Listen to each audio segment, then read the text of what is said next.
Welcome to our YouTube channel, the Stenography Academy Indore, for highly upgraded dictations of English shorthand with clear pronunciation. Like, share, subscribe our channel.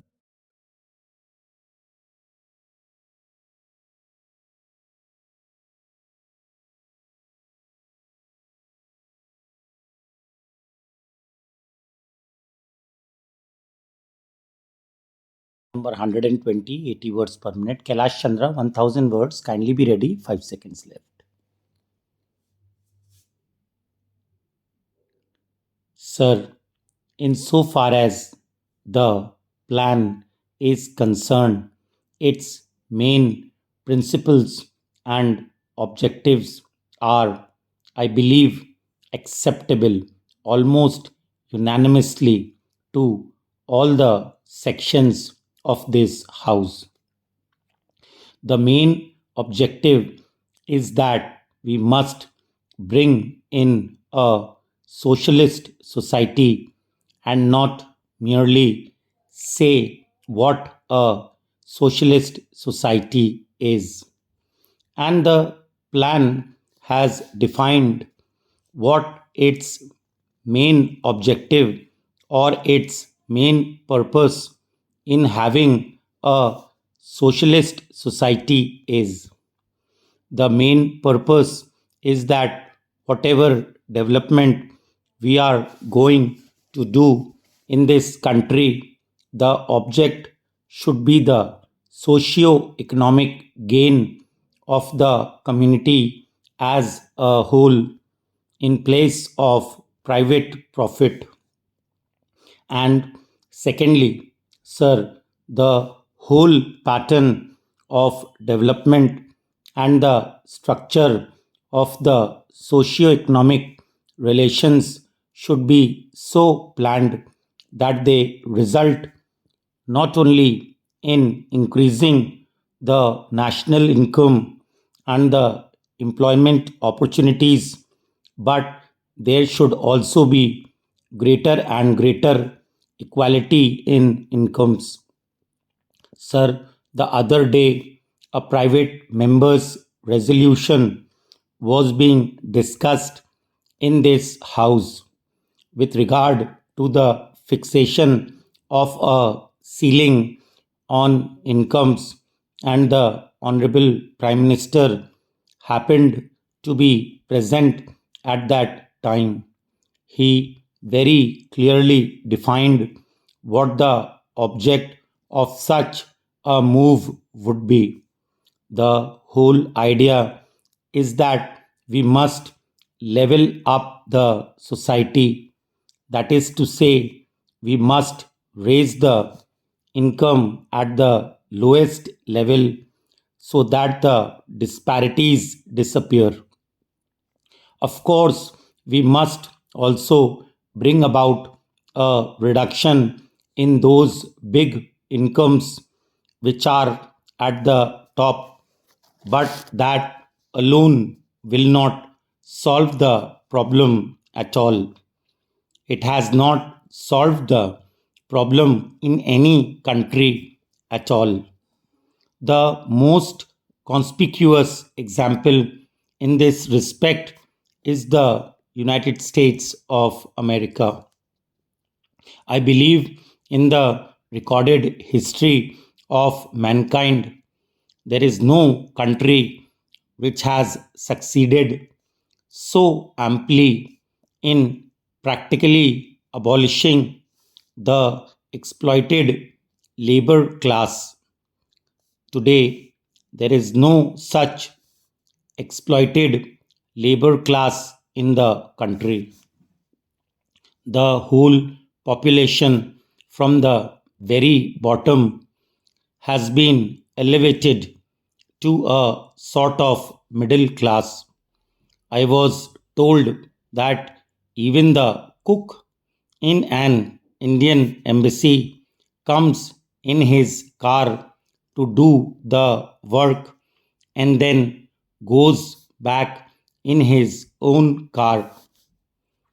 Here, even members of parliament cannot come in their own cars.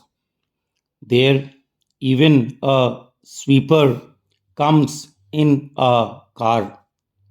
That is the object which we should have. In merely getting rid of the few people at the top, we are not going to solve that problem. If we distribute what they have, it would not last for more than a day or two. In any case, it can satisfy our little anger, or if I may say so, our malice, but that cannot solve the economic problem of the nation as a whole. Therefore, sir, the main purpose is that we must raise the level of income at the lowest level of the community. That is the aim of this plan. We must raise the living standards of our people, and we must enlarge the opportunities of employment. We know, sir, that both in the countryside, in the rural areas, as well as in the urban areas, there is not only unemployment, but there is also underemployment on a very large scale, which is one of the main causes of our poverty.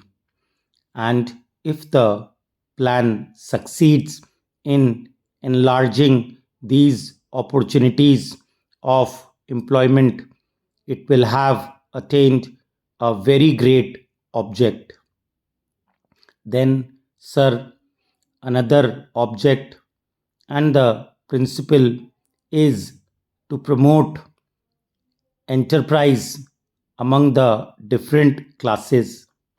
Now, sir, the whole nation is not just on one level as it is in the case of France, Germany, or England.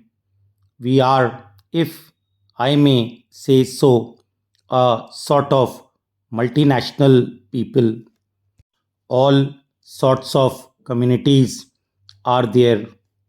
We have got the backward areas, we have got the scheduled tribes, we have got the scheduled castes, and certain communities have got an advantage over other communities, maybe for any reason, or maybe due to the British period. There is, for instance, the Parsi community or the Marwadi community, whereas there are large sections of the people who have got no hand in the industries at all, who merely live on agriculture and are therefore on a very poor level.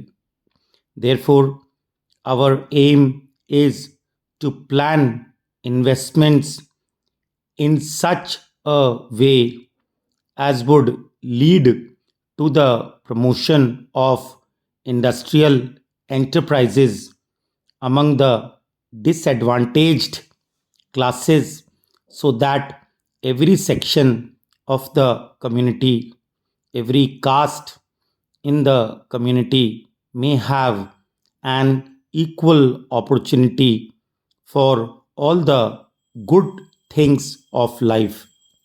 Because merely calculating that our per capita income will be so much, or our national income will be so much, will not solve our problems.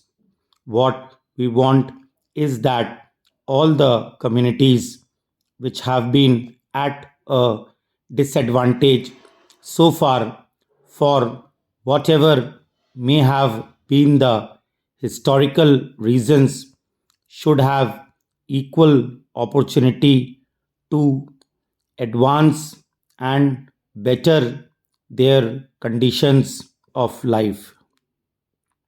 Then all the jealousies between region and region, between class and class, and between caste and caste will go, and then we shall begin to feel that this Commonwealth is a cooperative Commonwealth in which all have a share, an equal share in these opportunities.